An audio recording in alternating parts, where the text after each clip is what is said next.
Wilson Miles from Black Film TV. So when you take on these roles as a president, someone in charge of decision making, how much research did you do in regards to the people that actually have those roles? Obviously, presidents, not that it's a lot of research, but not much. It came natural to him. You know, but you've played the prime minister before. Yes, and I've played leaders before. I think ultimately in this particular film, because the focus wasn't necessarily on the procedural aspect of the president, it was the human aspect of the president. You know, I leaned into that. I walked into the set of the Oval Office as exact replica, and so I just played the character. So I tried to avoid research in terms of, you know, what previous depictions of presidents do, and try to make a version of who I am, what I would do. Kathryn used to say all the time, you know, I would vote for you. I would actually vote for you, Idris. I'll make her break that down. She'd be like, well, I think you're just pragmatic. You seem to be level-headed. You're thoughtful. You're kind. And all of these things kept informing my performance as I kept going along. So. They said everything, the same thing to me as well. She was like, I'll vote for you. I was like, okay, I'm not sure what to do with that.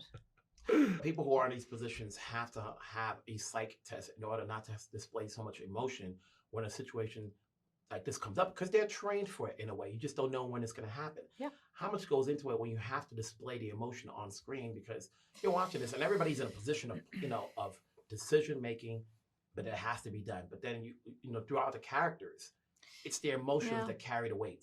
I think when this character was shaped, we were given so many people to be able to lean to get information.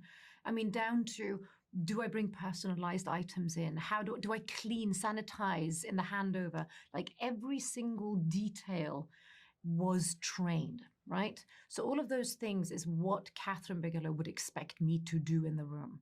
Then other than that, it's me, Rebecca, playing that role. So any emotion that I would have throughout a scene would be the humanity coming through, because it is how I would feel in the pressure of that specific scene. You know, whether it's a moment where I feel like crying, it was actually because I felt the tension at that moment when I looked at Malachi, when he held my hand. And I turned my head and I didn't know Barry had a camera there, and they grabbed it. So it was me being real, trying to pretend to be one of these incredibly trained, you know, senior officer. What's your takeaway with working with Kathryn that's different from other directors you worked with before? I think Kathryn, she's so observant, okay? And it's her observation or how she wants to observe that leads to filmmaking, as opposed to the filmmaking leads how she tells the story, if that makes sense. She is wants to ask the question, learn further, and she just wants to use the cameras to watch this happen. Some filmmakers want to design the environment in a way that allows the depiction or the portrayal to move in a certain way. I want Some you to walk directors from want there to be to the there. actors.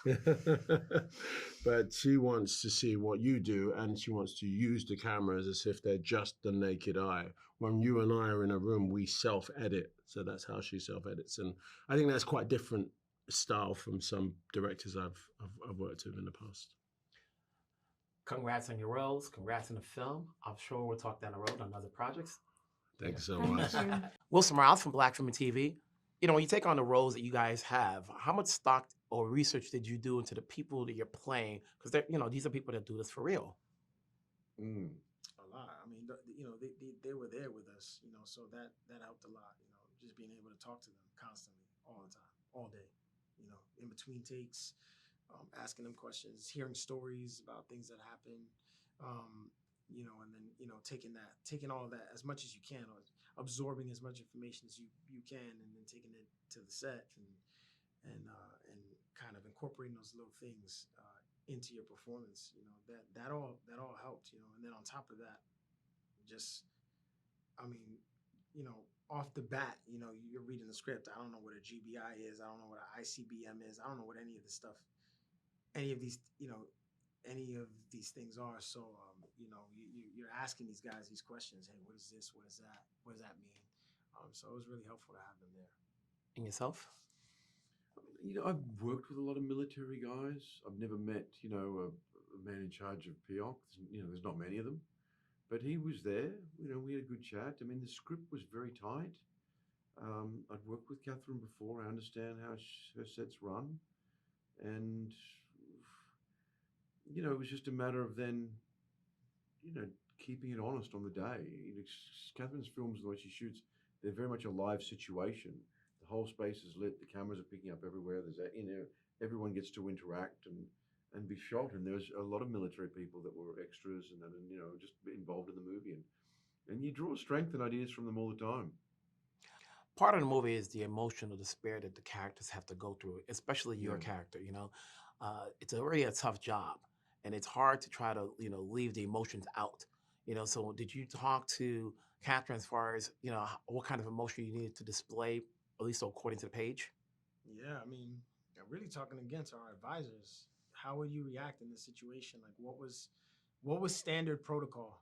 What was standard protocol?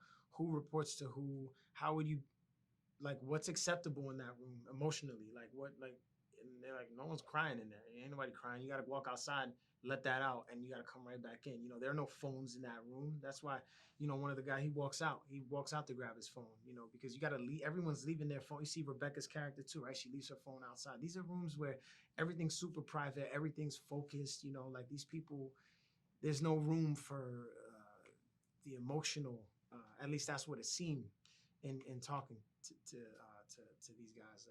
There's no room for emotions. It's like, no, we have a job, right? And that's to protect at all costs, and whatever you're going through, whatever you was going through before, and whatever you might be going through after, you got to put that to the side. How was working with Kathryn again over a decade later?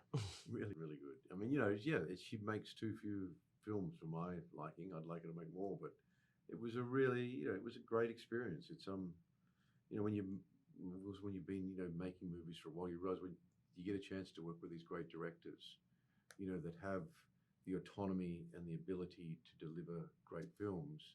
It's a rare experience, and you should enjoy it and seize it.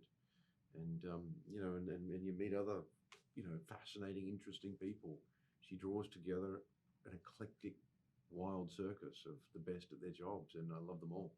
Was there a big sit down? Because there's a lot of reunions in this movie. Obviously, Yeah. you and Renee, you and Tracy. Yeah. There's little combinations here and there. Was there? Idris and I did one of our first movies together in America. He just started on The Wire, and I just started on Brotherhood, and we did this movie together with Jada Pinkett Smith. The human contract. Human Contract. Yeah. We were young bucks, so to speak. It's a great business. And you're a part of it. It is a great business. It's full of wonderful people, and you get these opportunities to tell these stories. And we'll be old men, and we're sitting back here, and I'll be duetting on his new album. For sure. We're working on that already. You know what I mean? It brings together an extraordinary bunch of people. I've never met Anthony before this, And actually, to hark back to what you were saying about the crying and the emotion and all that, it is important because every actor wants to whatever. But, Anthony had stuff to do which was very different from everybody else's stuff to do, in bookending that movie. And Kathryn just allows certain things to be drawn out without everybody treading on everybody else's story. It's not a bunch of actors trying to seize their moment and shed the tears and show their humanity. It's a tightly woven, symphony that she's played here, and that's why she's who she is. Congrats on your roles. Congrats on the film. We'll talk down the road. Take care. Thanks. Cheers, Wolfie. Wolfie. Good to see you. Thank you, Good to see mate. Wilson Morales from Black Women TV. Is there anything you wanted to do with your characters outside of what the script called for? Yeah, I would like to give better advice to the president. I think, the moment where Reed is actually he's called upon by the president to offer advice, his mind is now so distracted that he doesn't help him at all. Yeah. And when you take a look at the characters you're playing, how much stock do you go into the research to what these guys go through? Look, I'm just not a big research guy. In terms of the position. But the truth is that the dramaturgy is on the page. So much of it is written there for you. So much of it is provided so much context is provided with the set, costumes, all the physical and cosmetic elements. And then I had a couple of technical advisors, guys who are in uniform. They're background players in Stratcom, and they've served most of their careers in Stratcom, and they were able to really talk me through every line. Really was vetted by those guys, so I couldn't veer too far away from the reality.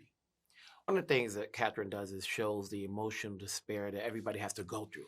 You know, because you wonder with the military, everybody signed up to do a job. You know, so you see when they have to leave their phones outside so that nothing distracts them from what they do. And then you look at your character, and he seems to be doing his job to a certain point. You know, when things, you know, come to a head. You know, how did you want to play that role, knowing when you're reading the script and you see, you know, what changes with your character? Probably he would have handled the situation better if he'd had more time in the job, but they've only, I mean, the election happened in, they started in, was it end of January 29th is when, Yeah. So, and this is now July, around about July 4th. So they've only been there for 5.5 months. And I think that he was at a pretty raw time, and it sort of arrived at the worst moment for him. And probably in the sort of chain of command, he's the weak link. But yeah, that's the story. You look at today's world, which a situation like this could always play out because you know who we have in controls. You know, how much thought goes into that, knowing that, like, hey, you're doing a fictional film, but then you come home and you look at the news, and any given day, this fictional story could take place. Well, the truth is that, you know, these technical advisors, for example, these guys who spent their careers in Stratcom, we never talked politics. Politics never came up. Administrations never came up. Republican, Democrat never came up. Those words I don't think are ever spoken in the movie. No. I think that Kathryn's, in a sense, after bigger fish. She's asking about this system that we have in place. And is this the right system? Does this system work given the cataclysmic threat that it poses? I mean, it's up to audiences to look at it and make a determination. This is what I'm comfortable with, or maybe we should consider changing this. Each of you have worked on a lot of projects, but when you're working with Kathryn, is there anything you got from her direction that's different from what you've done before?